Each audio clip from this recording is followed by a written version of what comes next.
Who's that kid? Nick. He looks like Beaker from Muppets. The one on FS1, Nick Wright. Yep. Yeah. I got something. That's for amazing. I did not even. I love that. Triple H could give one shit about John Cena's legacy. There's a part of Triple H that wants to have a legacy that's bigger than John Cena's. So trust me, bro, he's not going to do him any favors on the way out. If I get 5 women and they're all in the same room with me, we're going at it at 110%.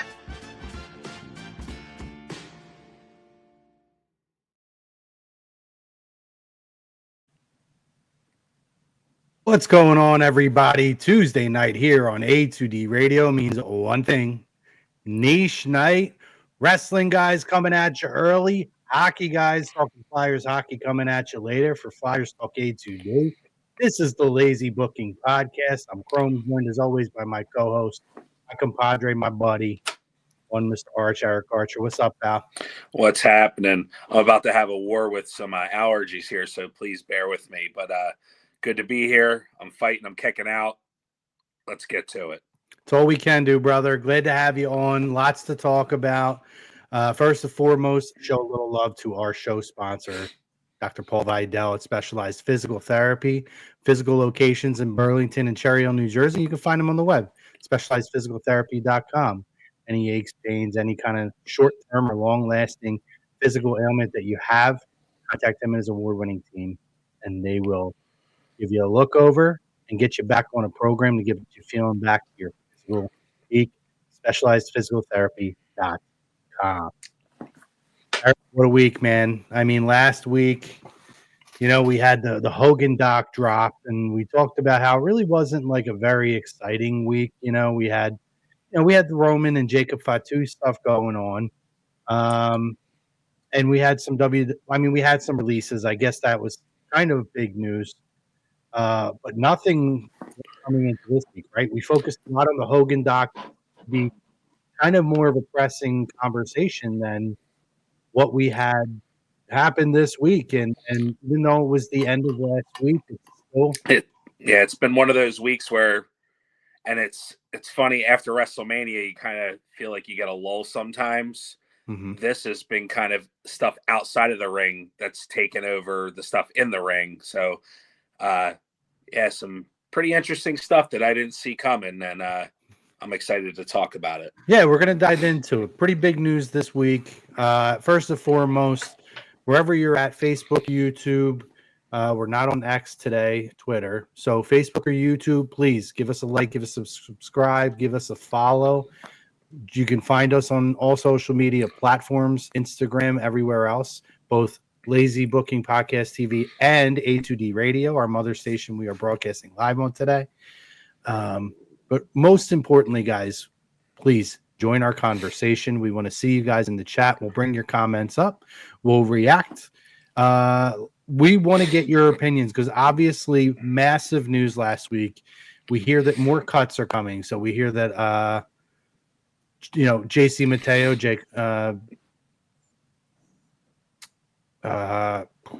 Tangaloa, couple WWE releases that happen here, right? Jeff Cobb, JC Mateo. But then the big news drops that the New Day is exiting WWE, and it's not announced as a release. There's very particular in the reports that they have mutually decided to part ways. So more information comes out on this. And we're going to dive into that information on what led to this. But first and foremost, it's our opening topic that we always do here on A2D Radio. And we want you guys to let us know if you agree or disagree with this opening statement. WWE got everything they could out of the New Day. Agree or disagree? Again, Facebook, YouTube, wherever you guys are at, please make sure that you guys chime in on that. Also, real quick, we're going to have a programming announcement for 2 weeks from today. We'll drop that in maybe after this segment, so stay tuned for that. But Eric, I got to get you. I'm going to let you kick it off here, buddy. Big week. New Day is gone from WWE. Before we dive into the details, I just want to know, do you believe that WWE got everything out of the New Day that they could possibly get? I think they got more and then some. If you remember, back in 2014, all three of these guys, and of course I'm talking about Big E as well, they were on the endangered list to be released at that time. So, I mean, I don't think anybody saw the success that these three had as a unit and individually. I think they go down as one of the most entertaining, decorated, and inspirational stories that we've had in quite some time in WWE. They were put together as kind of a last-ditch effort to put something together, and it worked. They got over as heels and then turned into major baby faces. They were able to win tag team titles multiple times. They had one reign of, I think, like 480, 490 days. At that time was a record. They did a lot of things outside of the ring, as far as, just, being African American, being culturally influential. And I think also the things that they did to entertain and stay relevant. And Chrome's got it right on his shirt, the Bootios, the up, up, down, down that Xavier Woods made famous with his video game stuff online for the page. And there's a lot that you can dive into as far as New Day's run. And like I said, it wasn't just them as a unit individually. All three of them accomplished a lot. Two of them WWE champion, one King of the Ring. And, a lot of people will point at the recent stuff where they turned them heel and it got over right away. And then they kind of just gave up on it. And if you remember, like with New Day, saying with tag team wrestling as a whole, over the last 15 years or so, there's not many tag teams that you can think of, but you can definitely think of two of them. And one is the Usos and the other's New Day. And they carried that tag team division for well over 10 years on and off. So the fact that they survived as long as they did, where WWE really doesn't, not that they don't promote, but they tag team wrestling as we know it, just in WWE land, just isn't what it was 20, 30 years ago. So the fact that they lasted this long, I think, is a testament to them, and the fact that they were undeniable, I would say. So, definitely agree. They got more and then some out of New Day. Could it have been more? Sure. But you can say that about a lot of guys and gals. So I agree to the poll. Yeah, no, listen, I think this is a situation where we look at Adam Copeland, Edge, right? And the New Day has done everything there is to do. You have a King of the Ring. You have multiple world heavyweight champions that came out of this group. And you're right. If you remember back when this group first came about, they were like the initial appearance was supposed to be something more serious. And it was like a gospel gimmick. And you hear it in their music. They kept the music, but yeah, they were supposed to be a serious gospel type, everybody's against me type story. Yeah, absolutely. And obviously that situation kind of evolved. And I can remember being at WrestleMania 31 in Santa Clara and the New Day coming out and they were pre-show and there really wasn't much buzz behind them. We were actually fans right away, but there wasn't many people who were pining for the New Day at that time. But the character development, the entertainment value that came out of this group constantly evolved and heels, and then the evolution to being faces and everything that you got from this. You had the unique mixture of the comedy gimmick, kind of like what you see with Danhausen. We talk about R-Truth and Santino quite a bit on this show. But they were able to accomplish that entertainment value with three very, very talented, very capable superstars who were able to convey that personality and then some, and then in the ring become numerous tag team champions, world heavyweight champions, intercontinental champions, United States champions, King of the Ring.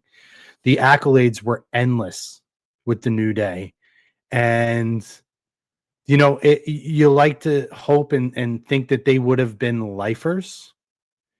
But, you know, it's a different world now. You know, we talk about professional sports, how unique it is for anybody to stay with a franchise their entire career. And it's sad to say, and I've experienced this on a number of occasions in my, as our old pal Blue Mini would call it, my shoot job, where, you know, the value of the long-term tenure is, it's just not there anymore. Everything is so corporate. And, you know, part of me is bitter about that, particularly in this case with the New Day. However, I also understand that this is the world that we live in now. And as much as I'm going to complain and bitch about it over numerous situations, I do sometimes have to take the step back and understand that this is where it's at. Now, on the flip side of this, which is the stance that the New Day is taking, is I have to understand that then when it comes to my own self-growth and progression, I can only have a level of loyalty up until it becomes detrimental to my own success. Because at the end of the day, my responsibility is to my future wife and to myself and any future children that I have. So I look at things a little bit differently now. Now, in regards to in-ring accomplishments, this is where I say it's an Adam Copeland situation. Could they have done more with the New Day heel turn? Yes. I'll be honest, I would never shied away from it on A2D Airways. I did not love it to begin with. They make it out to be this incredibly executed thing, and it was a shocking moment. And they even talked about it when they did like some kind of a countdown with all-time heel turns.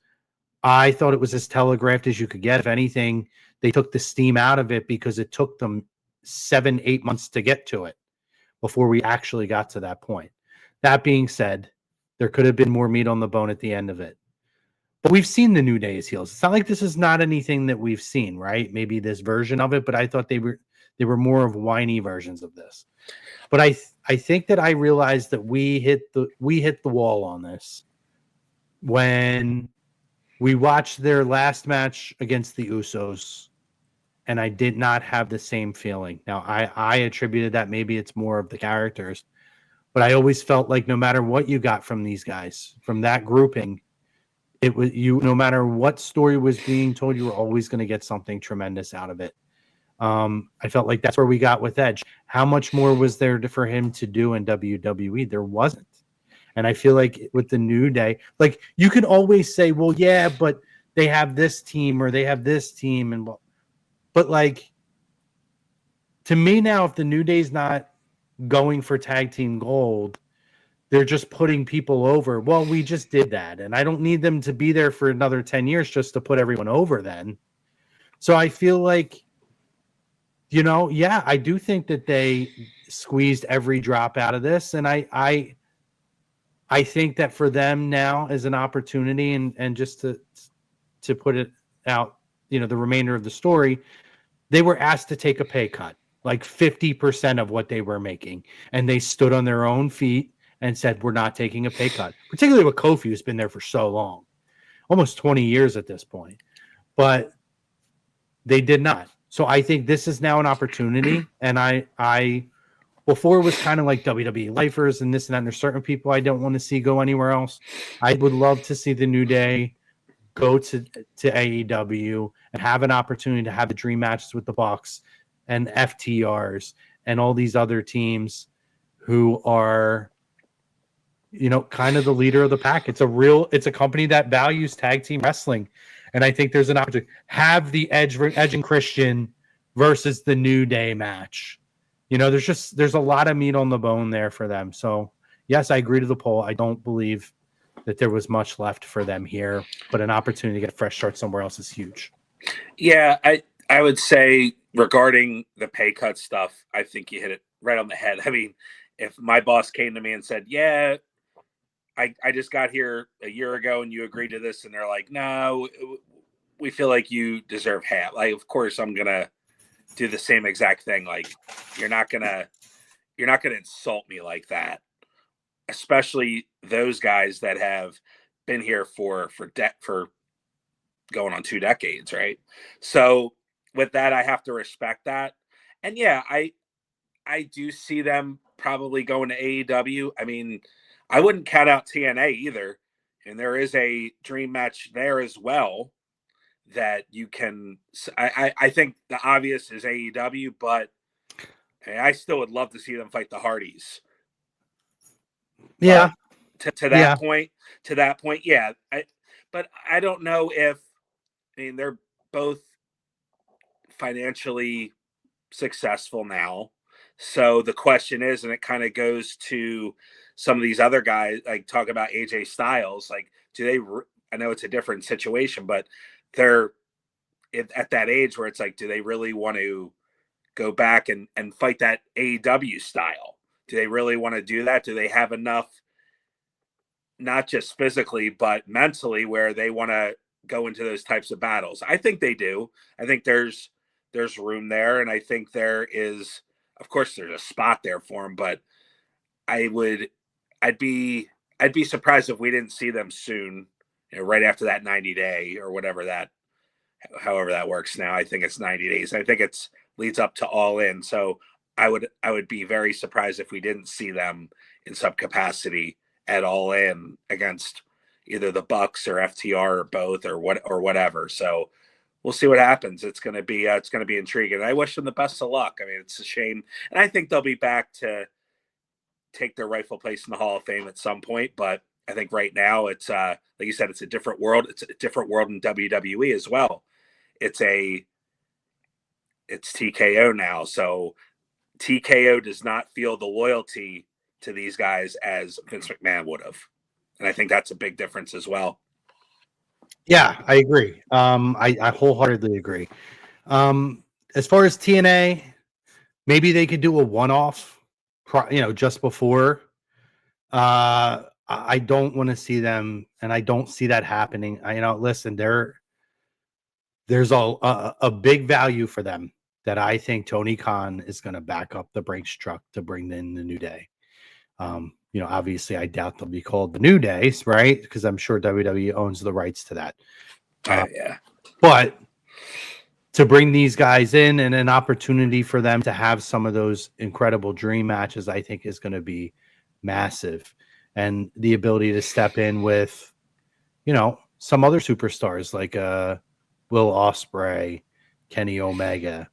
I just think there's just so much endless potential that it just wasn't there in WWE anymore. And I appreciate all the comments coming in. Dynasty's in here. Dynasty asks how long we've been live. Almost 20 minutes, buddy. So you're good to go. You got in at the right time. I think Chrome 2, you hit the nail on the head. AEW values tag team wrestling way more than WWE. I mean, has probably since 1990. I just think that the tag team situation in WWF and WWE, yeah, we've had tag teams and we've had successful ones, but they're never the priority. And they use them, I mean, in the 90s to elevate their other singles titles. They did it in the 2000s as well. So, I mean, it's always been something that's been not a priority to, I think the closest we got was the Usos, right? With Sammy and Kevin Owens at WrestleMania. I think that may be the closest that the tag team titles will ever get to a WrestleMania main event ever again. I think they're just kind of there to elevate single stars at the end of the day. Yeah, I mean, that is essentially what they are. There's been iterations of time in the golden era. There was a value in tag teams. There was a point in the late 90s and early 2000s where tag teams were something. When you talk about the Dudleys, the Hardys, Edge and Christian. And then, that kind of went away for a while. And even if you look at like when like Evolution were tag team champions and the Shield, like the thing was, the vision was always to elevate those guys to be single superstars, right? So Yeah. you know, in WWE you just don't have a true tag team division as deep as you would in things like AEW. So I think it's a good move for them. If that happens, I would be shocked if it didn't. More people coming in here. Let's see. Dynasty says, real question though, with him leaving, does he lose up, up, down, down? So there's a report that they are trying to keep him to run that up, up, down, down. I would imagine that he's going to be like, yeah, right. I'm good. You guys figure it out. Cause I get that he would value that, but to come back under the WWE umbrella, and there's some wounds there now. And I think he has more of a thirst to get back in the ring than to run that. So I think that's going to be intriguing what they do there, because I think it's pretty popular on their site. So be interesting to see what they do with it, whether they just put a bow on it and end it, or try to continue it without him. Well, there isn't much to their site anymore, right? Like I never go to their website anymore. So that was one of the very few, if anything, for things for them to go back and look at. So yeah, I think I could see why they would want it. Greg says, "What's up, Greg?" Chrome, I got a question for you. As far as their status in WWE, would you put that as a top 5 all-time tag team? Yes. I'll give you my list in 1 second. Let me knock these couple comments out. Rob Povia from Flyers Talk A2D. Make sure you guys stay tuned for them, 9 p.m. Eastern time tonight here on A2D Radio. Says, what's up, fellas?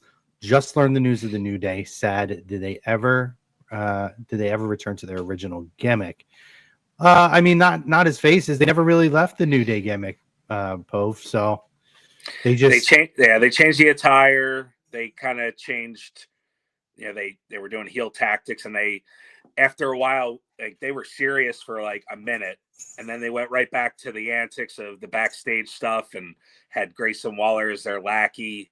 I mean, it was kind of just silly, and they were sitting on the sidelines.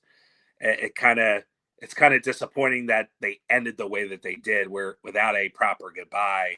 But you know, they're going to get a shot in AEW, that's for sure, or anywhere they want to go. Yeah, it's going to be very interesting to see how this works out for them. Yes, if I was all-time tag teams, I mean, listen, I'm not putting a particular order, but when I go WWE, and I'm a fan of the Golden Era, but I have to call a spade a spade. If I'm looking at tag teams, you have to do Edge and Christian, Hardys, Dudleys, Usos, New Day. Close 6 to me might be Demolition. And the reason I'm not putting LOD there is I'm looking at like true WWE tag teams, right? LOD was in and out. They had runs in WWE. But honestly, their most notable runs were in the NWA. Oh, yeah. In AWA. So I'm taking the LOD out of it. If I'm going WWE tag teams that left, that had such a huge, profound impact on the WWE tag team scene, that would be my 5. So yes, I put them in the top 5. And Demolition is ever so slightly on the outside for me. Yeah, I'm partial to the Golden Era, but I think I agree with that. I mean, you could throw in, like you said, Demolition. You could throw Heart Foundation, Rockers, New Age Outlaws. I don't think get their due either. Like that would be my top 10 probably in that, not that essentially that order, but you can mix and match it. But I think it's pretty spot on. I mean, I think one of the profound things that you have to give them credit for too is the fact that there's a thing called the Freebird rule, and you've only seen that one other time, and that's with the New Day, because they were so undeniable that to restrict it to 2 guys, they understood what the value was with pushing all 3 of them. and all three had different things to bring to the table. That's what made it so great. You had the power of Big E, and it's a shame that his career ended the way it did. Seems like he's kind of comfortable now. He said he's adjusting to that. He actually announced it. Yeah, he's done. Yeah, so I'm glad that he's found a footing with the pre and post game broadcasts, and I'm sure he's going to stay on for as long as they'll have him. But yeah, that was an interesting thing that I've seen out there. What happens with Big E? This idea that Big E's going to leave and become an MVP, I just don't see it. No, unless there's a falling out or a budget cut situation, I'm sure we're going to get into that. But unless something like that was to happen, I don't see Big E going anywhere. Nothing annoys me more than this. Every time somebody's buddies leaves, it's, oh, well, they're going to leave for sure. They have to go hang out with their buddies. Of course. Because they're on their same contract, Chrome. You didn't know that? Right. Like, it's also what I find annoying about, the elite. Like, why why do they have to stay together all the time? I get it. And if that's what you want, that's fine. But this idea that everybody, and I'm putting it more of like, not at the superstar. That's what you want. That's what you want. But this idea that like, you have to have this loyalty. So like Kenny Omega will never go to WWE. I ain't buying it. He never talks shit on WWE ever. And he's been complimentary. He talks positive about Roman Reigns and how great he is. And he would like to eventually, that's a dream match to have a match against Roman Reigns. And he's been very complimentary of the WWE product, more so than most, that he leaves the door open. But immediately, and I'm not saying it's even just AEW fans that say this, it's just been a narrative over and over since AEW started that's like, well, these guys started this company together. Well, Cody kind of proved that you can do that. I mean, the biggest example ever is the Click. And you saw Hall and Nash walk across the lines and start the biggest era of professional wrestling. And they were making money on both sides. And I'll tell you, if there's ever an opportunity for that to happen, Kenny Omega decides to walk across the line and really make an impact. Yeah, you guys did something great. You started a company together. It's amazing. Now, do you want to have that moment that really would be unforgettable? It's going to be a moment that if you walk across the line and one of you decides to. I think there's still name recognition in WrestleMania to say that I competed at a WrestleMania. And if Kenny Omega or any of these guys get an opportunity to do that before their career's over, I think they would jump right at the chance if they could. Yeah, I don't think it matters to the Bucks. It just from things they've said. But do I think the opportunity to do so especially because tag team wrestling is not, emphasized in WWE, but an opportunity for a Kenny Omega to come here, 100%. And listen, I love Will Ospreay, but Will Ospreay is that guy that if he's on your team, he will bat for you over and over and over. But I don't believe for 1 second that if the opportunity wasn't there and it made sense for his family, that he wouldn't go to WWE. He's going to talk shit on whatever side he's not on, because he's just that guy. He's trying to show a loyalty to the guys in the locker room, to the company. Yeah, and I'm sure shoes on the other foot, I think he would do the same thing. Yeah, and I think Triple H has shown. I don't know if you saw the recent where he was on Cody's podcast, and we're talking about when Cody smashed the throne with the sledgehammer, and Triple H was like, I thought it was great. Like, that's probably the respect factor, that the loyalty that Will Ospreay has. I remember him saying stuff about Triple H and why he's basically saying, without saying it, that he was in the position he was in because of who he's married to. So it was kind of one of those things where, yeah, he's going to say that because he's on Team AEW. He's not gonna be like, oh, Triple H, it was so great to talk to you and all this. Like, no, we're gonna take the low road and we're gonna put the screws to you, and we're gonna beat you. We're trying to beat you in the wrestling that we're doing. Yeah, absolutely. So listen, this situation is what it is. It's unfortunate. Before we get to the other releases, we're talking about the legacy of the New Day. We talked about them being a top 5 WWE tag team of all time. So I asked this question. What are your favorite New Day? Give me a couple of your favorite New Day memories, because I think it's important that we highlight, some of the moments or matches that really made them tremendous. So just tell me about what you're going to remember about the New Day. You can give me moments, matches, rivalries, whatever. Leave a little meat on the bone for me, though, because I know this is something you could go on forever, but throw a couple at me. I think I'm going to leave the big layup for you. We talk about the Hardys' return at WrestleMania 33. The New Day were the hosts. They made that part of that entrance so memorable. They're like, the way they reacted, they were like fans in the audience. They were so stoked to see the Hardys. I love that of them. The other moment that I will always remember is when Jericho was doing the list, and he put New Day on the list, and they were so fired up that they were put on the list, especially Woods. He's like, you know what happens? No. I'll remember that forever. Like that's one of my favorite ones that a lot of people don't talk about. But I would say those two, and then of course, Big E winning the title. I thought that was a lot of fun too when he cashed in Money in the Bank on Lashley. I mean that was well overdue, and I'm glad he got to celebrate that. Yeah, I agree. I mean, listen, Usos, obviously New Day Usos, that's a legendary rivalry. And up until that final match, I never really saw a match where I said, "Oh, I'm over this." Like this, it was like a fight forever type of deal, right? So you bring up WrestleMania 33. I was there. I was in the crowd for that moment. It was iconic.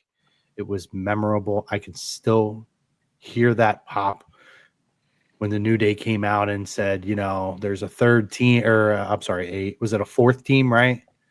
I wonder who that could be. And you heard, we're all like, who? They're walking. And they do the slow walk, and then the Hardy's music hits, right?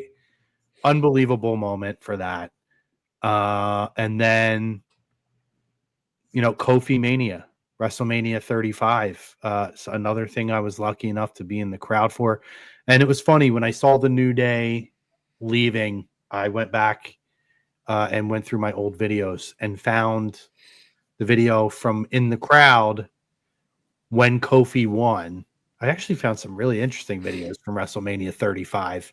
I had Hogan's entrance back when he was still getting cheered, which was cool to hear.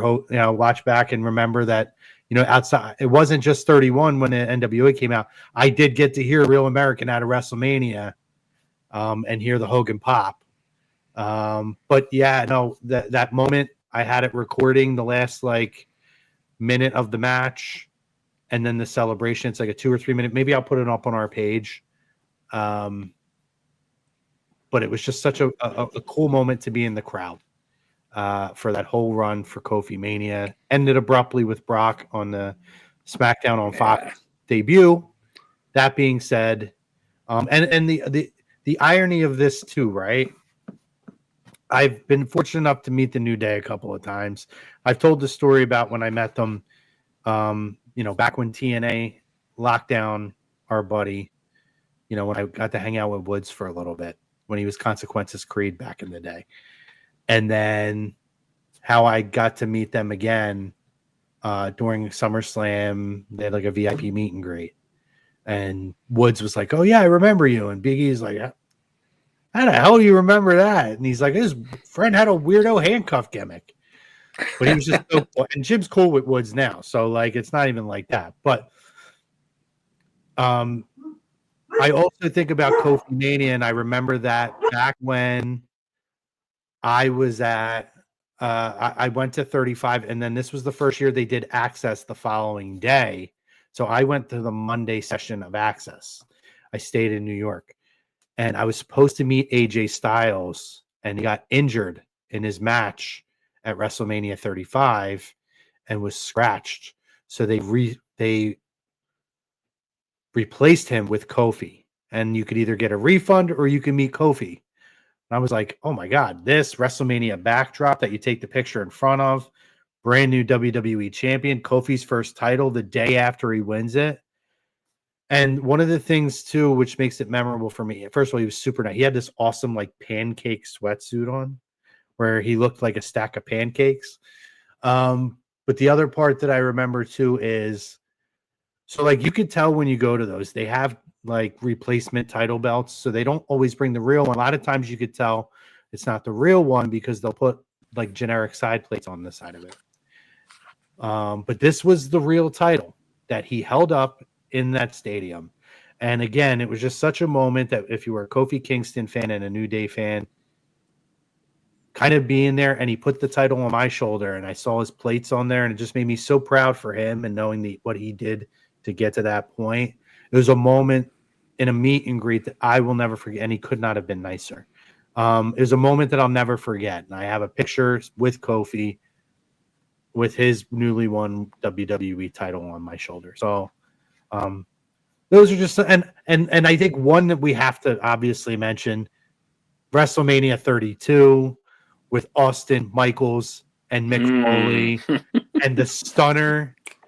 Oh, it's so good. The dancing, and then Woods takes an incredible stunner. Yeah.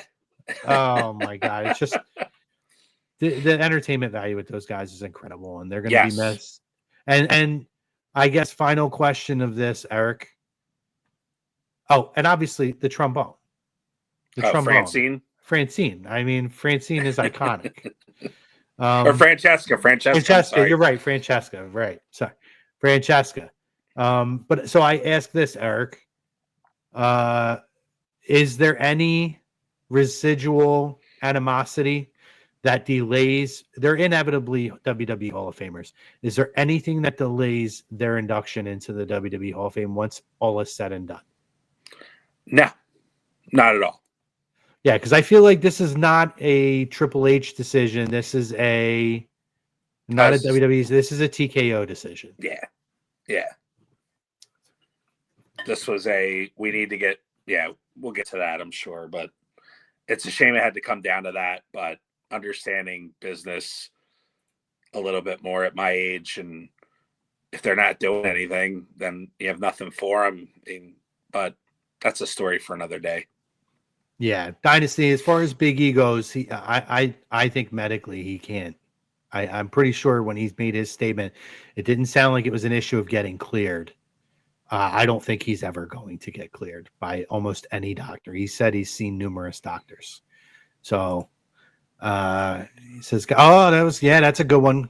Kofi in the gauntlet match for Kofi Mania. The first tag team Hell in a Cell match.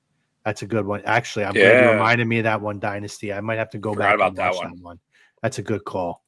Had some other cuts, though. Let's go through those a little bit here. So, of our other talent releases here, we talked about it. JC Mateo, Tonga Loa. And if you're an LFG fan, and I have watched it, do you watch LFG, Eric? I have not. Okay. So I watched the first 2 seasons. Show is interesting. They have returning talents that have showed up for seasons 1, 2, and now 3. But those last 3 names there are interesting names because they were very much highlighted in seasons 1 and 2, and for Chris Island, season 3.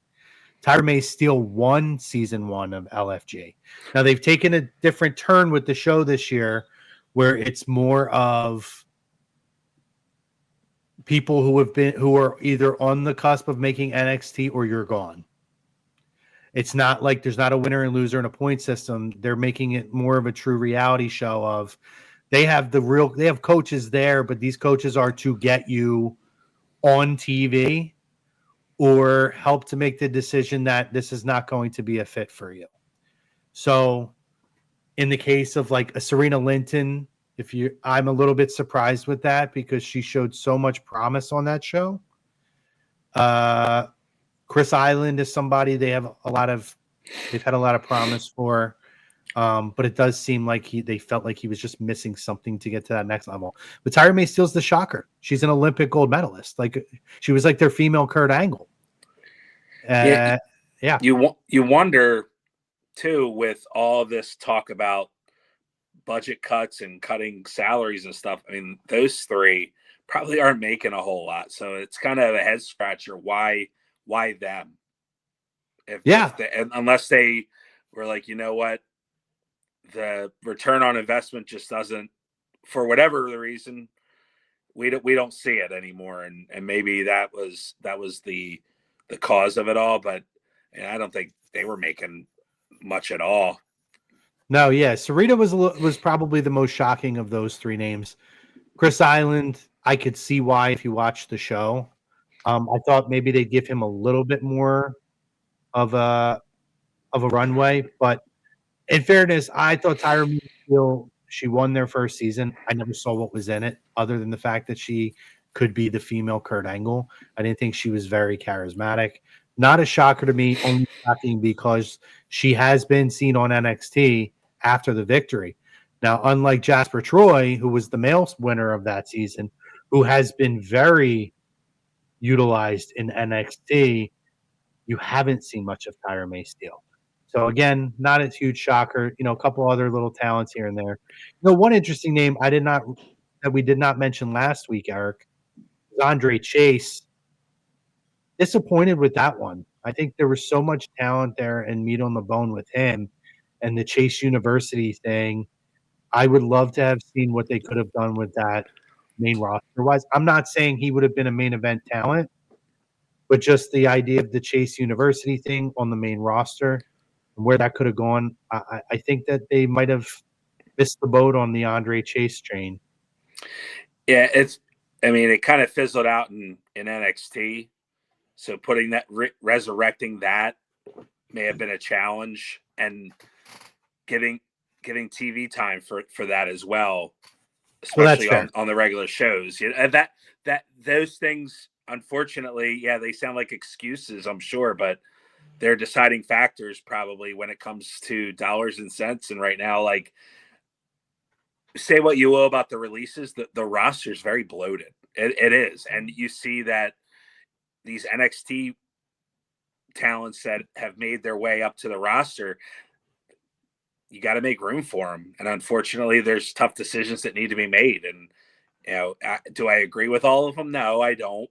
And I think there could have been some better booking. And you see that JC Mateo there, like Jeff Cobb, came in with a lot of praise from Japan. And I know he had a brief stint in AEW for a little bit, right? He had a little cup of coffee there, and there was a lot of upside for him. I know he's I think he's in his 40s, but we've talked about that before, where there's guys that, like, 40 is the new 30. It's not, I don't think it had anything to do with his age, but I do think that it could have been done a little better with him. I think he could have been taken out of the MFTs. I don't even think the guy cut a promo in his whole time in WWE. So I think that one specifically, I think they could have done a little more with him, and he could have gotten a better shot. But I mean, Tonga Loa, it was only a matter of time. That guy was just there just to fill that group. So no, yeah, listen, Tama Tonga was the guy to keep. I'm glad we didn't see him go. They kept the big guy. I can't remember his name. They all sound the same. Tala Tonga. Yeah. I don't know. Maybe it's just me. I get it, and I think that Jeff Cobb, JC Mateo, is a talented guy, but people were so upset over this, and I'm like, I don't think I ever heard him cut a promo in AEW. He's always been the enforcer. He's that guy. He's never really been the main guy in AEW. He was Jericho's enforcer. So it doesn't, I get it. Great in Japan. So many people come from Japan, and it's just not the same.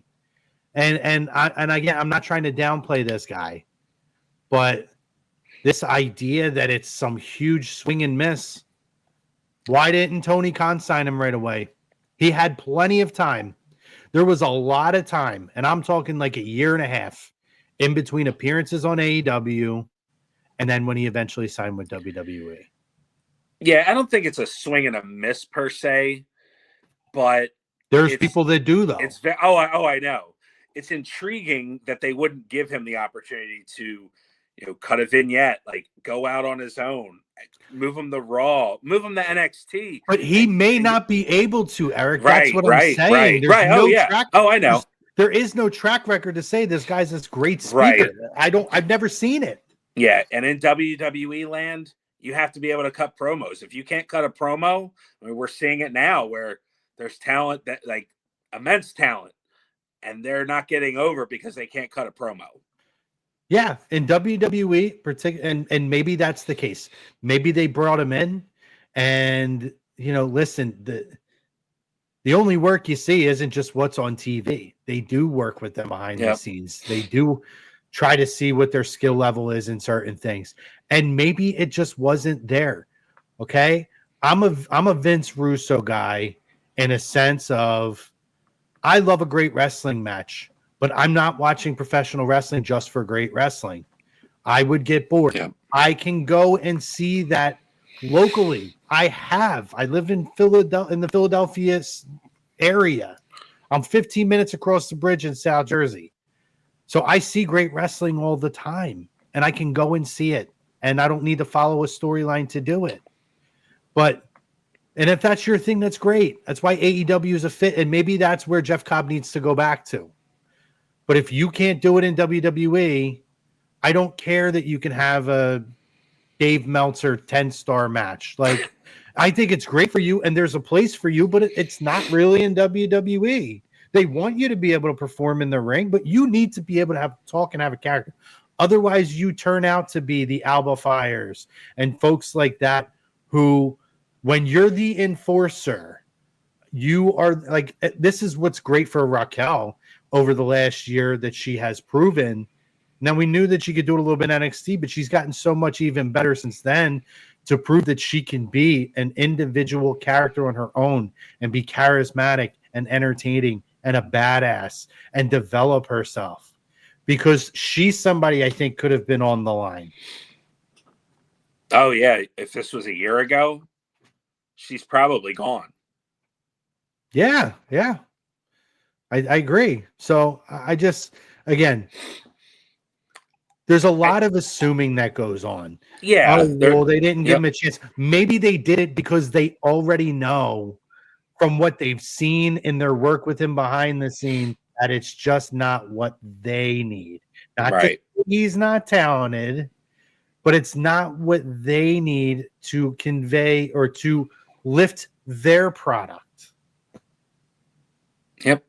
Talking about return on investment. If we're not getting that return on investment from this talent, that they're expendable right now, is what it is. Agreed. 100%. So listen, it's unfortunate anybody loses jobs, but again, yeah. And I don't want to downplay that either. This is people's livelihoods, right? Like they have families, they have kids. Like, I don't want to downplay that, but unfortunately, people lose jobs all the time. Like, it's just part of what it is in every type of job that you have, that it's out there. There's always leaving a job or going to a new job, being promoted, getting demoted. There's just that. It's just how it is. And unfortunately, it's in a public setting where people are going to have their opinions, and people that want to see people do well because they see the potential and they've seen it in other places. But WWE is just a different beast too, where, to your point, they're seeing everything that we're not seeing. So if they can see a return on that investment, of course they're going to put them out there. But if they can't, then it's time to cut them loose at some point. Agreed. Raw and SmackDown highlights. We're going to be brief on this because some of it I'm sure we're going to talk about during our Backlash preview. But is there anything particular you want to point out here? Man, what was I saying a couple weeks ago about Gunther? Had to find something for him, and I don't know if it doesn't look like that Brock Lesnar match is going to happen, or at least they're keeping it on the down low, which I kind of like if that's what they're going to go back to. But you had to find something new and fresh for Gunther. And I think it solved two problems. One, Gunther needed something, like we said. And two, Cody needed a new opponent on SmackDown. We talked about that too, where there's not a lot of opponents for him. You just got one in Gunther. And I think this one is something that can be very special and can last quite a while and give Cody that adversity. I talk about that all the time with him, where you need to give your babyface adversity. And what better, now speaking of baby faces, we've seen Cody booed for the last 6 months or longer. Not going to get booed in this scenario either. It's the perfect opponent for him. And I'm very excited for this feud. Agreed. Yeah, no, it's a good move it's good for all parties all around. And you don't have to rush to it either. And again, people keep saying, well, what's the deal with Randy Orton? Why did you do that ending at WrestleMania? I think it's to tee up what's to come. It also can tee it up to where it doesn't have to be the WWE Championship, so they could move the title if they choose to beforehand. If they don't, they could still run the title program as they probably initially should have. But with that being said, it's a great opportunity here to bide a little bit of time because Randy needs some time off. There's been things out there about he was beat up going into Mania, and just trying to get them there. So, obviously we see that. I think that was a highlight. I'm interested to see what's going on with Roxanne Perez in terms of Raw. I'm ready for the new day, for Judgment Day to be done. I'm going to be very candid. It's getting worse for me. I don't understand the point of it anymore. It's kind of a female group. I don't know why we have JD and Dom in it. There's no original members in it. It's just very goofy to me. I don't know. I don't like this. I mean, I want to see Roxanne make the turn, right? But this idea of we're this family, and it's just very nonsensical to me. I don't know. It's not working. Yeah, I was kind of hoping that the match at WrestleMania was the climax for this story with Judgment Day and Finn Balor, and it seems like they're going right back to the well. And it's like, what's the end game here? And what benefit does Finn have here? This, like, he's already beaten Dom. So who else do you have to beat? You're gonna beat JD. I mean, what value? Not to take away from JD, but his status, it's not going to do anything for Finn. I think that him going away from Judgment Day was a way for him to go on his own and move up the card.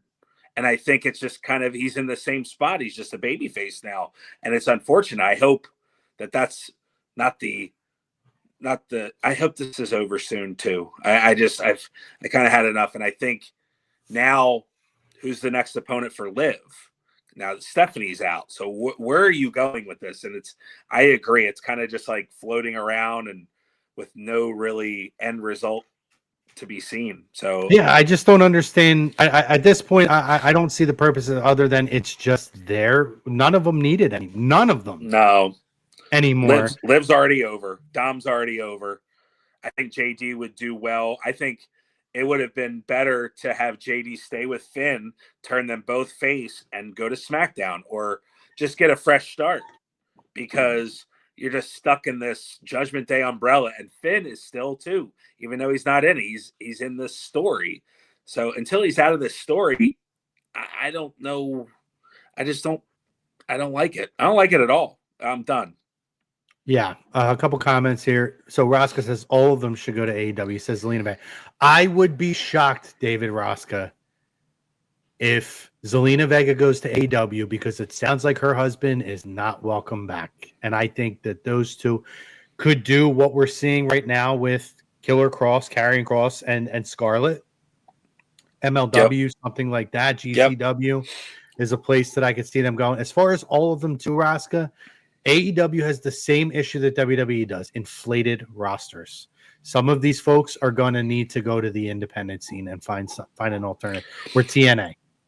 The only difference, Tony Khan is running things in AEW, and it seems like his wallet has an infinite dollar amount. So that's the key there. He could keep signing guys and gals, but are they going to be utilized properly, to your point? Yeah. So I think it's a little different where you see on the WWE side, we're making budget cuts and we're cutting people. AEW, I mean, they haven't really gotten rid of much. They re-signed Jericho. I mean, they brought Andrade back. So it's interesting to see what they're going to do moving forward. I'm sure New Day's going.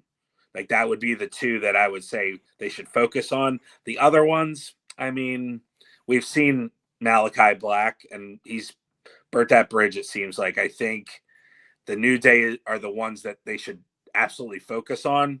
And the rest of them, you know, I wouldn't be surprised if we saw a lot of them go to either TNA or MLW or back to the Indies.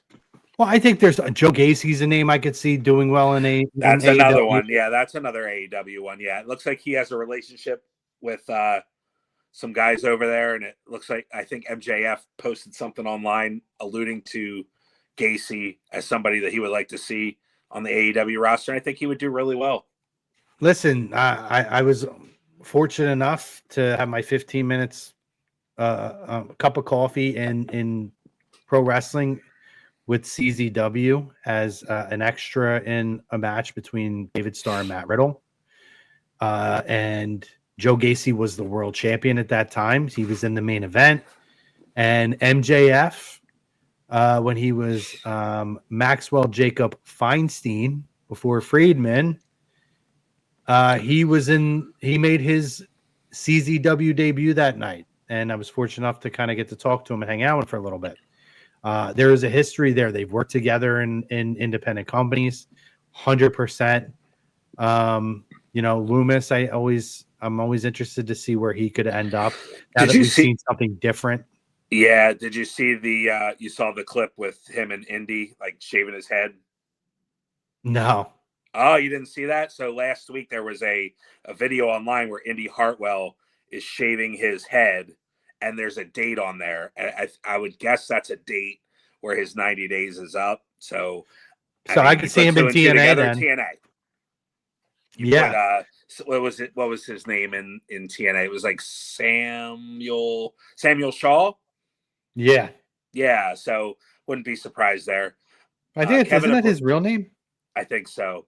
Kevin Abreu says WWE not the end for talent getting released. This is a new beginning.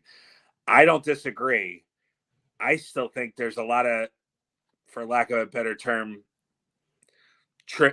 fat trimming that can be done, because you're seeing these guys that aren't being utilized, and that's on WWE and TKO. Like, I'm not gonna, and they sign these guys, and now it's like, all right, well, now we've got to make cuts, and it's a crappy way to do business, but that's what business does. They do it in the real world all the time. So, you know, you don't want to, like we said earlier, we don't want to see guys and girls lose their jobs, their livelihood, their dream.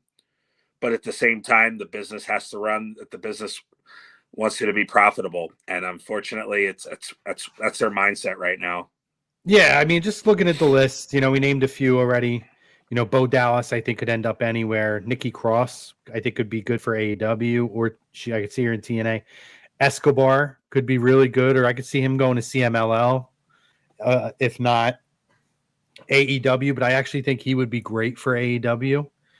Motor City Machine Guns, I imagine I would expect to go back to TNA, but I could see them in AEW. AEW. Mm-hmm. Apollo Crews, to me, seems a little more like a TNA talent. You know, Andre Chase, who knows? He just got his doctorate, I believe, or his master's. So he may be done with wrestling altogether. Who knows? Zoe Stark, I think, could be good for AEW. Alba Fire, I could see in either company as well. Mm-hmm. You know, Luca Cristofino, he already said he's retiring from pro wrestling, so he's done with wrestling. So yeah, I mean, listen, it's not the be all end all. There's other options out there. Matt Cardona and a few others have proven how lucrative things can be on the independent scene. So we'll see where that ends up going. Kevin also said, AEW roster's bloated. He's saying AEW wants to be cheap. Yes, bring more. You don't want to see a brand split with AEW. That would be a terrible idea. I think they tried that with Collision initially. When Punk left, it was done. Yeah. Let's dive into before we wrap up here because we're running low on time. You know what? Actually, before I do, just to make sure so nobody jumps off and they see this, and we'll pop it back up at the end of the show as well. We are excited to bring you guys another great conversation 2 weeks from today. We're going to be welcoming a true legend and pioneer in professional wrestling who's going to join us for a conversation. And we're going to talk about his book as well, which has been out for a while, but it's great. I'm about 35% through it. Love what I'm reading so far. Let me get this banner off of here. I always do that like a moron. Guys, we're excited to welcome the legend, the original professional wrestling journalist, author of Is Wrestling Fixed? I Didn't Know It Was Broken. Guys, it's Bill Apter. And if you're a professional wrestling fan, you know who Bill Apter is. He worked for Pro Wrestling Illustrated through the 70s, 80s, up until 1999. Numerous different wrestling publications, had his own site. He still contributes to WWE. He's worked for WWE under official capacity at one point or another. So many stories to talk about. Bill Apter is the whole reason that Jerry Lawler and Andy Kaufman even got together to create what many consider the first sports entertainment moment. I can't say enough about Bill. He's a tremendous human being, professional and personal, and he's a guy that's really impacted professional wrestling in a big way, and we are very excited to talk to him about his 50-plus years in professional wrestling. So, here we go. Go home, Willie Abner. Go Willie Apter, baby. Yeah, guys, we're going to talk to him about a lot of different things. We'll talk to him about getting into the business. And Eric, I don't know if you started the book yet, but I have not. Okay. I'm definitely going to be talking to him about chapter 3, where he talks about, he gets how he kind of when he was young, created his own publication of pro wrestling. Let me see if I can get us on the side here, if it'll do it the right way. No, it don't look like it. But he created his own publication to get into writing professional wrestling. This is the book, by the way, guys. It is fascinating that he typed out all the original versions of it. Oh, I can't wait till you hear the story. I'm very excited to talk to him about that. But yeah, guys, this is going to be a really great interview with a guy who's a legend. I'm honored. Eric's honored to be able to have, that he's taking the time to talk with us. So yeah, I encourage you to join us that day. Lots of history with Bill. He can tell you about lots of things. Working with Flair, San Martino, Vince, Hunter, even recently with Hunter. Doing things for the WWE Network, doing things for different shows. He was on WWE Treasures, Most Wanted Treasures, in the episode about Jerry Lawler, and helping to try to locate items from the Andy Kaufman Jerry Lawler feud. You really need to join us for this one. I'm going to say it over and over 100 times. So very excited for that one. 2 weeks from today, 6 p.m. on May 19th, Bill Apter joins us live. There you go. Dynasty must have finished the book. Yeah, Dynasty, I'm about 30 to 35% through the book. Now, I just got it the other day, so luckily Bill gave us a little bit of time to try to take the time to get through it. So we're very excited. I will get it done. Yeah, very excited for that. But let's dive into May 19. Yeah, May See, 19. I got it. There you go. All right. So I don't think we need to deep dive in here. We'll just talk about this one, though. Might be get a little bit of conversation. Braun Breaker versus Seth Rollins. This is on ESPN proper. No, it's ESPN2, right? Is that what they announced? I didn't. They are airing the first hour of Backlash on ESPN2. Okay. So and this match is opening. This match, according to the announcement on Monday Night Raw last night, is this match. I don't know if it's opening, but it's going to be on that first hour. So I would imagine it's probably opening the show. Probably. But we're getting the match that we believe we probably were supposed to get for WrestleMania. Seth Rollins versus Braun Breaker. Thoughts on this one? I mean, I think you got to have Braun go over here. I think him just coming back, getting his momentum back. But then again, Seth taking another loss another month in a row. I think he could, of course, bounce back if anybody. But I think you got to put Braun over. Maybe it's interference again from somebody else. I don't know, but somehow I think you got to make Braun look strong here, especially going into, and this could be a series of matches too. You're going to need some matches coming up over the next few events. We got a couple Saturday Night's main events, and we've got Night of Champions coming up in June. So wouldn't shock me if this is the first of a series. So, but I think Braun needs to go over here, or at least come out standing on, walking out on top. But I think that's where it needs to go. Yeah, my gut's telling me Seth wins this match. Now, remember we talked about with Brock Lesnar and Obafemi traditional booking. And in this instance, Braun has had the upper hand in everything. True. Now, I told you I believe the reason we saw what we saw with Brock and Oba was because I believed he was building the next superstar. Did I see retirement coming? No. But I did believe that was because he was going to get squashed to fully enforce and establish Oba. This is not something that needs to be done here. We're not looking at a guy that's kind of fallen on the sword at the end of the road. So, there's something that tells me I think Braun gets the upper hand at some point when there's more at stake. I think this is just chapter 1 of this. I think that Seth Rollins walks out the winner of this matchup. I have enjoyed this build to this, though, to this point. I will say the only thing that I could see Seth winning is what we saw last night, where he gets in front of Roman in Gorilla, and they have a little stare down. And tease it. If Roman retains, as we're going to get to that, but if Roman is to retain, I mean, that's a natural match that, we've seen it before, but it's always good, and it's always got a ton of story behind it, and you can do that over and over and over again, and I don't think it would ever get old or stale. I think there's a key factor to that, Eric.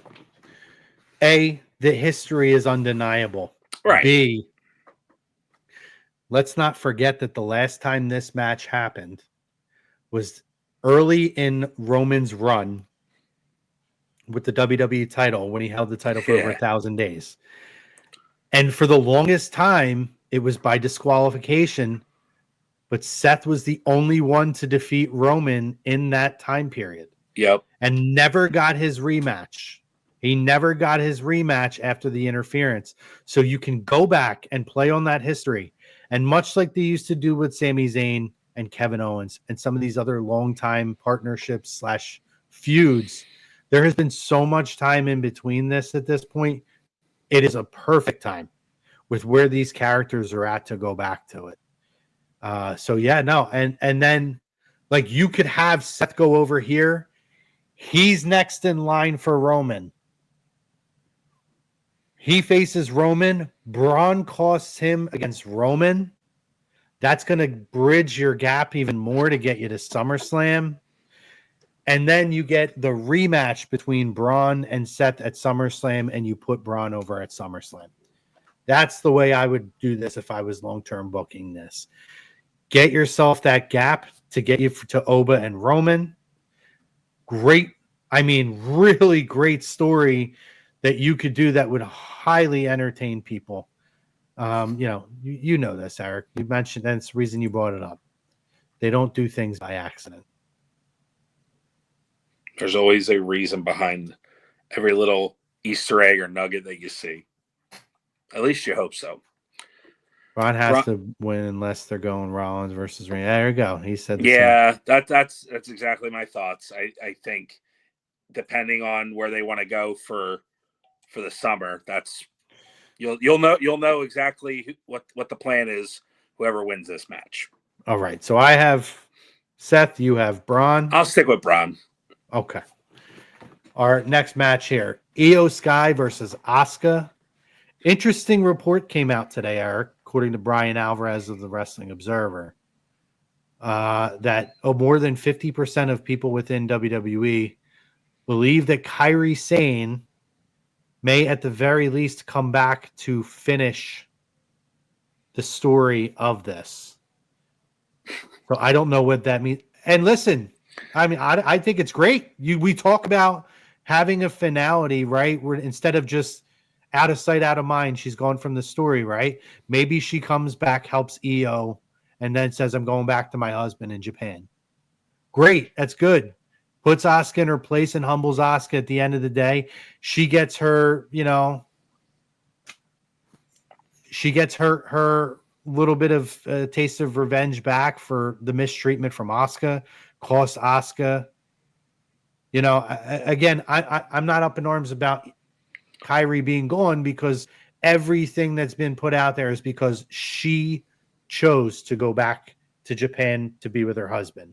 So if she wants to come in and tie the bow on this storyline and help to be a part of that, I'm all for it. I'm going Io here. I'd be shocked if Asuka wins this match.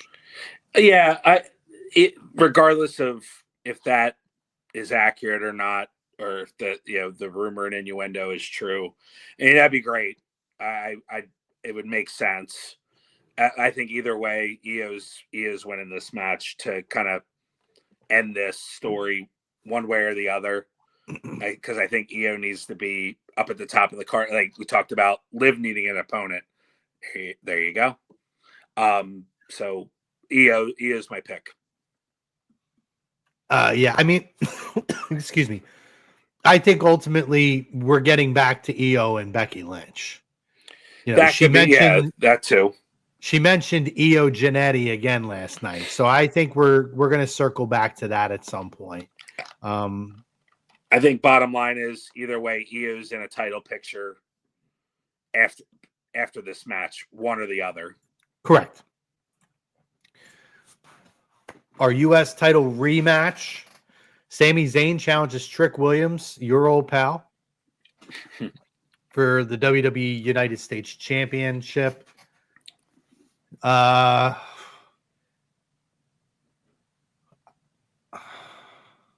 storyline is kind of weird to me. I'll say this.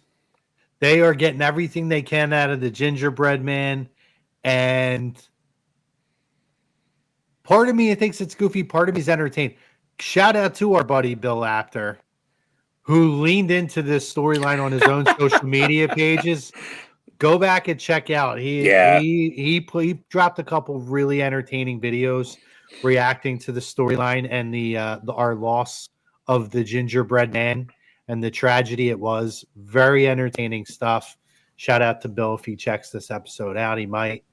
But yeah, I guess in this, I mean, to me, this is as easy as easy can be, calling it out. Trick Williams will win, needs to win this match.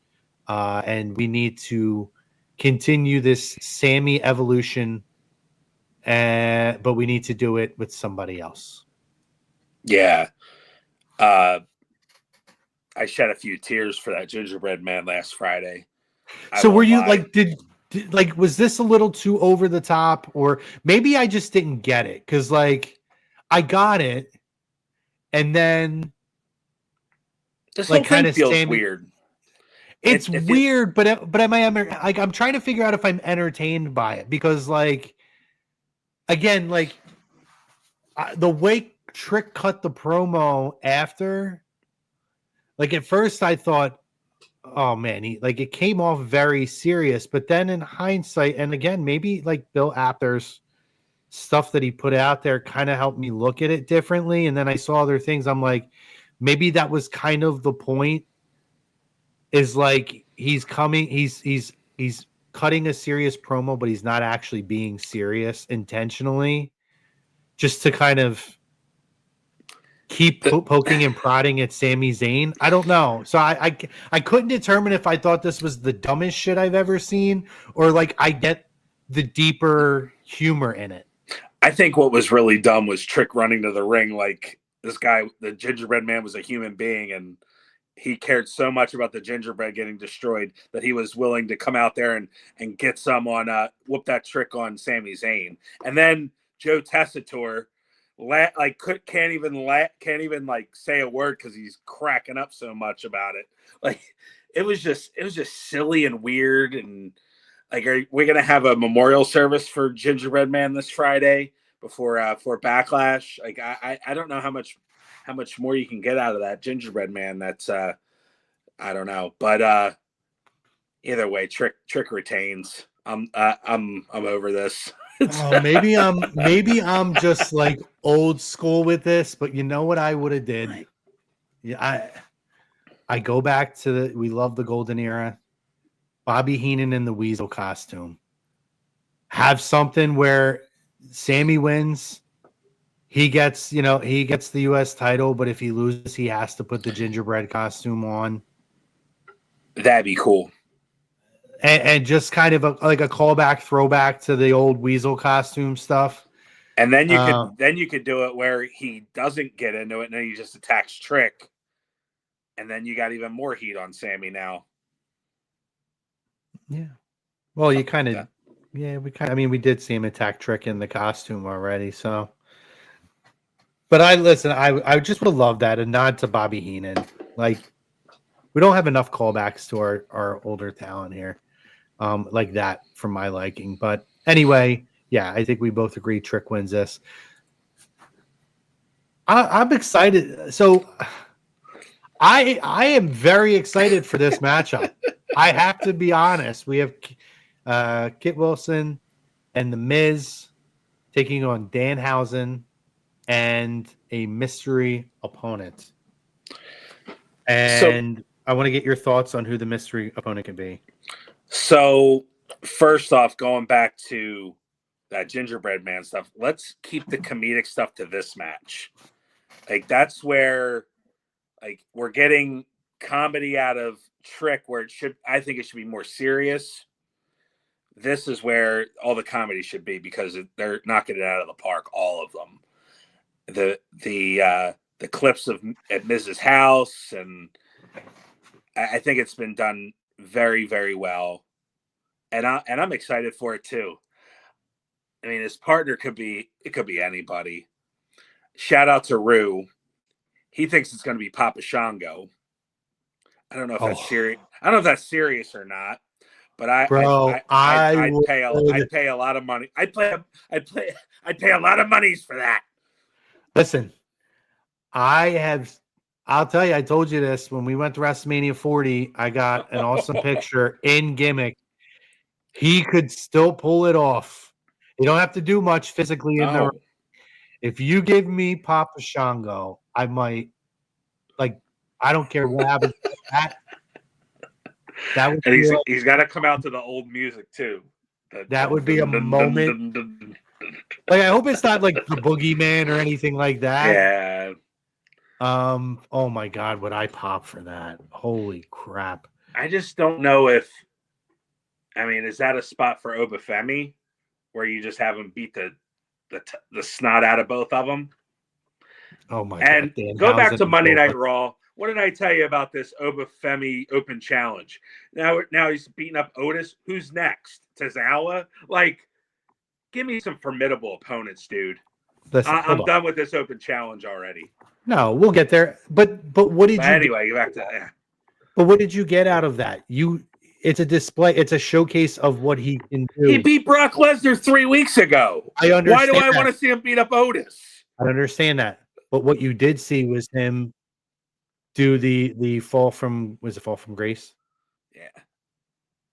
to Okay. Otis. Okay. Impressive. Yeah. It's an opportunity to highlight them. Like, let's give it a chance. Let's see how it goes. Like, let's not jump out. Like you said to me last week, well, let him do squash matches or something. And I said, well, you can't do squash matches. I Have him mean, against like 3 or 4 guys. That's what I want to squat. Like old Andre the Giant versus 3 guys. Like get your local YMCA guys in there and just have them beat like. But I'm glad that they mentioned it though, because Otis and Oba had a really good match on NXT a couple of years ago. So the fact that they acknowledged that there's a tie to the past, and it showed, if you go back, because they said, hey, you could these two had a great match. Some people could go and search it out. You could see the progress Oba's made since the time of that first match, and they had a really good match on NXT. 200,000 people watch that. You get 1 million subscribers on Raw. Like I don't think anybody cares. I just don't. I don't care. Like they have done no favors to Otis to make it worth my while. He was a Mr. Money in the Bank. Yeah. Just saying. Yeah. Am I right or am I right? Oh yeah. Oh yeah. Anyway, so I'm gonna. I mean, it's a way to get Oba Femi on the Backlash PLA. I'm gonna go Oba. I'm gonna go Oba, even though I want Papa Shango. I'm going with Oba. Boba Fett, bro. Boba Fett, bro. Oh my God. I don't even know who this could be. I'm just gonna go with something different. I'm gonna say Joe Hendry. Because I think that you could get Joe on the show. He is now a part of Raw, right? Yes. But it's a way you could get him on the show. He's interacted with Miz before. He's the guy, say his name and he appears. So just to say something different, I have a feeling it's either going to be Oba or like the Boogeyman or something like that. What if it's Gangrel? I hope it's not Royce Keys. I'm okay if it's Royce Keys. I have no problem with that. I want something hilarious. I do too, but that's why I don't want Oba. But like, what if it's Gangrel? Dracula and like the vampire thing. Oh, the ECW zombie. Terrible. Oh my God. What if we get what was his name? The Zodiac Man. Oh gosh. The Zodiac. Brutus Beefcake's big WWE return is as the Zodiac. And Leslie, get that gear ready. Oh, I was just trying to think of like Dungeon of Doom members. Meng. Yeah, there you go. Oh man. R.I.P. Unfortunately, Zombie died. Oh, that's true. I did hear about that. Rest in peace, Zombie. And listen, our main event here, WWE Backlash preview. Jacob Fatu challenges his cousin Roman Reigns. Short story, very effective story. I don't know if you saw Jacob Fatu on SportsCenter today. They have made the rounds as far as getting these people out there, promoting at Charlotte on Get Up and other programs as well. Man, I mean, the word out there is Roman is not going to be in the programming in June, obviously, because they're going to be at Saudi. But dude, I am very intrigued to see where the path of this takes, because I could see him like that. Obviously, they teed up Oba and Roman, and be a letdown to not have that. But I thought they've done a really good job at selling Jacob to be the next, like, to be a world champion. Maybe not right this moment, maybe not first try. Maybe this is where you get like Jay costing him or something. Solo, probably fucking Solo again. Oh, I don't think he can lose clean here, but I think Roman ends up winning in this. Your thoughts? Yeah, I think Jacob needs to look strong, like we talked about with Braun and Seth, where Braun needs to look strong. I think it's important, like you said, momentum's on Jacob's side. He's looking the part. They're showcasing him, and I think he's gotten some good upper hand on Roman in this brief but effective story, like you said. I think there's got to be some sort of interference here. I don't see Jacob winning the title yet, but I think he's gonna put a good showing, and I think Roman's gonna help with that, of course. Mm-hmm. So Roman retains, but Jacob looks strong. Yeah, I think I agree. So there it is, guys. There's our Backlash preview. Just to recap, I have Seth Rollins winning. Eric has Braun Breaker. We both have Io Sky defeating Asuka. I think we both have Dan Hudson and whoever his mystery partner is. Yeah. Whether it's a comedy or if it's Oba. I think we both have Trick Williams. And in this one, I have Roman. Who did you have? You have Roman as well. Roman. Yeah. Okay. So we really only vary on the first match. But yeah, guys, don't forget programming note. As we said earlier, we're going to have the legend himself, Bill Apter, joining us. He's going to join the show to discuss his book, Is Wrestling Fixed? I Didn't Know It Was Broken, as well as just talk about his legendary career. We're going to talk Jerry Lawler, Andy Kaufman, Bruno Sammartino, Hulk Hogan, WrestleMania, Triple H, Vince McMahon. All of these things are on the table. Pro Wrestling Illustrated.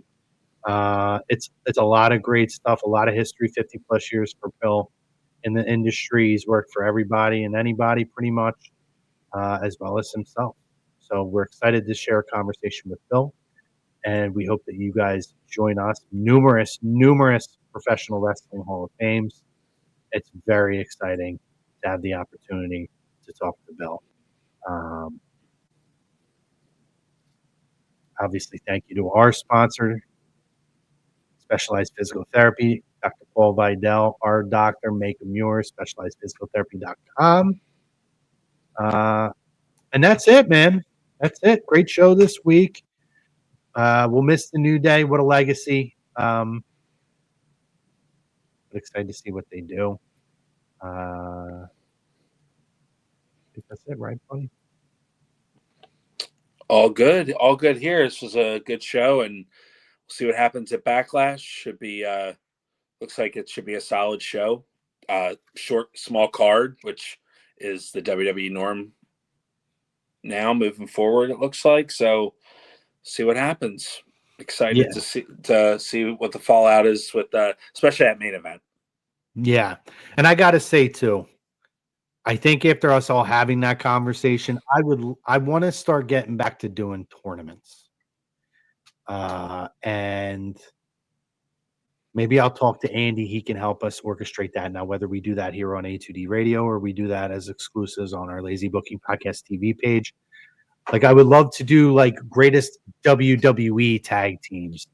You know, back in the day, me and Maddie did like a jobber tournament. We did greatest heels. We did greatest intercontinental, or maybe it was European champion. I think we did. Okay. But I would love to do something like that. Bring some of those more fun kind of gimmicky shows back. Yeah. Yeah. Particularly this time of year where we're going to start hitting the slow season. So, yes. You know, yeah, we got some stuff in the works for all of you on here and our Lazy Booking channel. So please stay tuned. And please, if you haven't subscribed to our pages, please do so. Yeah, and we're talking. Yep, here we go. We already got just an idea, but you should do a couple episodes with Andy where you go back and do Fandemonium. Yeah. Listen, by the way, I don't know if you remember this, Dynasty. I am the season 1 and only Fandemonium champion. So you're talking to the season 1, which ended up being the only season we did Fandemonium champ. I'll talk to Andy. Maybe we could do something wrestling themed. I think it'd be a cool idea if we could make that happen. I do know it's a lot of work that goes into it, and he was not just doing it on his own. His partner who was helping him do it is a former, it's an A2D alumni who's no longer working with us. So maybe I can have a conversation with him if we can make that happen. That would be awesome. And maybe we can open it up to some of our viewers who have been loyal and continue to follow us, who can jump on as competitors and challenge the hosts. Maybe we set a tournament up like that. We pick a couple of our viewers to go up against us and do like a tournament. I'll talk to Andy. We'll see what we could do. Great idea. It's just a lot of work that goes into it. So we'll see. But we're going to have a lot of cool stuff. We're talking to some guests about joining us. And as always, as Eric said, oh, here we go. Oh, I know. I was supposed to be on, but Andy started the tournament the week I was going to Cali to call you out because Don no-showed. It screwed everything up. Well, you know, you wouldn't have beat me anyway.